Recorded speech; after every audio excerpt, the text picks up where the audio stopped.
27th, 1984. This is a golden time for me. As you see around you, I have memorabilia, pictures, and you might say the very meaning of my life. Because at this time, because I'm now 70, I have memories, sweet memories, good memories. And Pat has asked me to do a flashback. And so I'm going to read just a moment.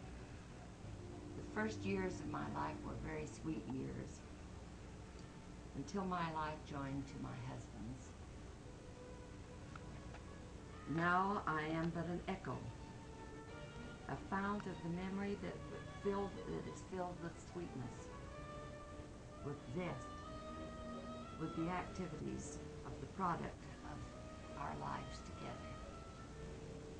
And at this time, as I look back at my children, my grandchildren, and even my great-grandchildren, I realize the blessings that are beyond measure that have been a product of my life. And now I am hopeful that I can be able to go on my third mission for the church. The first one was before I was married. The second was with my husband and two small children, and then Pat came to join us. Conrad came out on his mission at that time. Where, Mom? To Australia.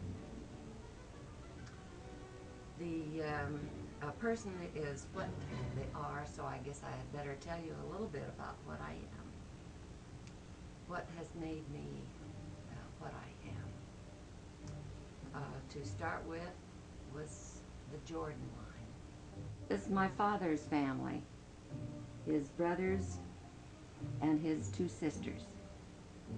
This is my father, Wilford Elisha Jordan. His mother and his father joined the church in England as he was walking across the park one day. He heard the missionaries giving talks.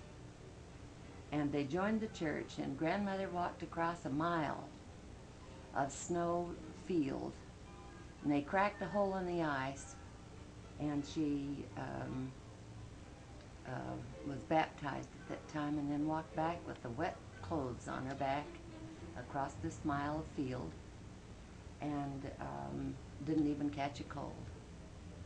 She was very strong. They moved to Utah from England, from Birmingham, England.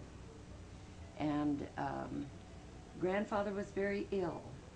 And she had all these children while she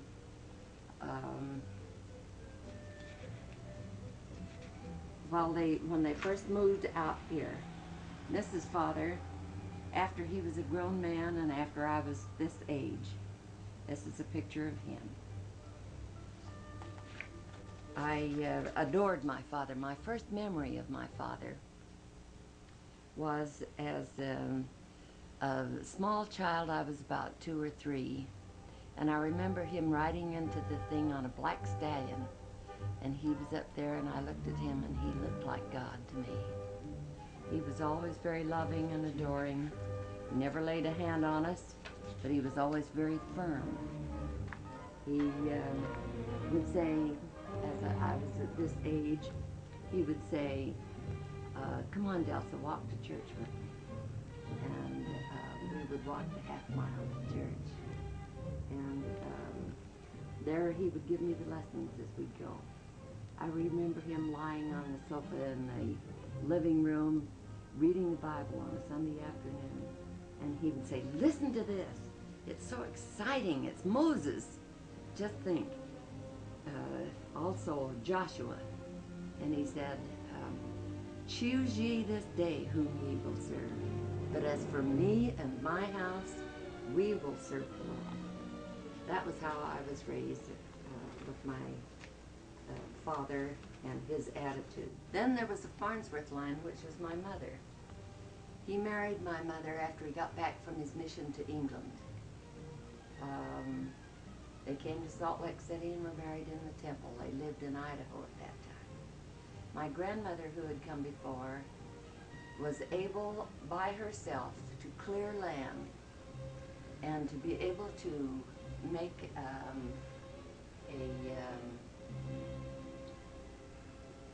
make it so that she was able to give each one of these children that I showed you a farm, a complete farm before each one of them had, that was their inheritance.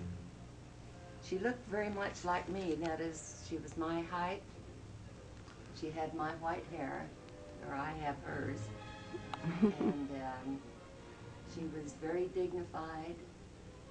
She was a very strong-willed lady. She had to be in order to develop all of this. Her husband died right after her fifth child was born. Of what, Mother? He died of asthma. And was my mother, their 12th child. My mother had an ability to appreciate beauty. She always was searching for the sound of beauty and in music. Mother learned to play the piano, the organ. She learned to play an accordion, yeah. And she learned to play the cello and a violin and harmonica. And the surviving joy of her life was music.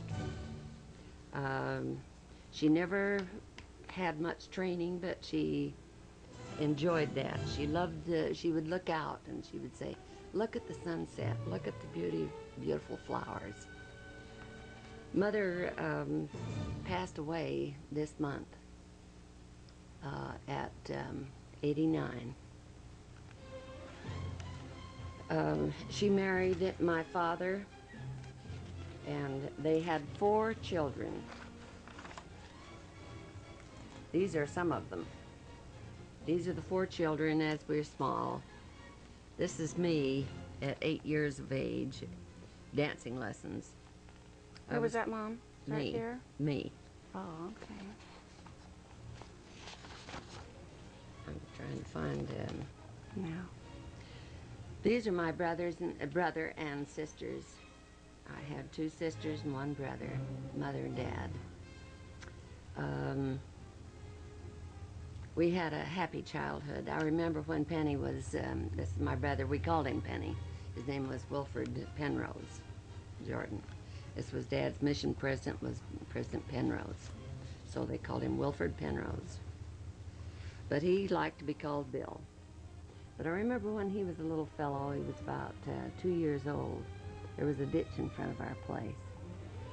And I felt the responsibility, being 2.5 years older than he was, of looking after him. And he tried to cross a bridge of this ditch, and he fell into the ditch and was swept along by the water. It was moving fast. And a half a mile away, the water went under a big canal, which would have killed him, of course.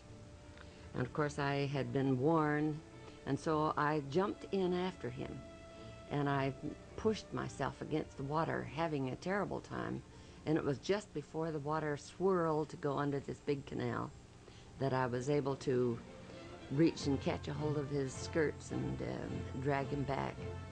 And when I took him into the house, soaking wet, I got scolded for taking him into the play in the water.